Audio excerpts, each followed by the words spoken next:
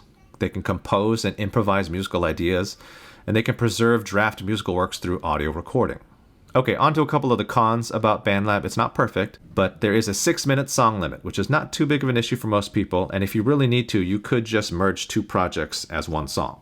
There's a 12-track maximum, and that's feasibly problematic, especially if you want each student in a larger ensemble to participate. There's a couple of workarounds for that too. You could download the stems as each student does their recording and then import them into a DAW like Logic or Pro Tools. You can bounce tracks together, like instead of having 6 soprano tracks, you can bounce all the sopranos into one track. And then you could also break the ensemble into smaller groups. Then you can optionally merge them together in post-production. I personally use Bandlab exclusively as the way my students record their individual contributions to a project. Then I download the stems and import into Logic, where I have much more control and no limitations on tracks or duration. When you download stems, there'll always be a randomly generated series of characters like 556 blah blah blah blah blah, or something similarly useless. Be sure to rename your stems immediately after download or you'll quickly lose track of what's what. Okay, so that's a real quick introduction on Bandlab. I didn't cover everything, but hopefully that gets you started. Feel free to leave some comments. If I see them, I'll try and answer your questions. Good luck!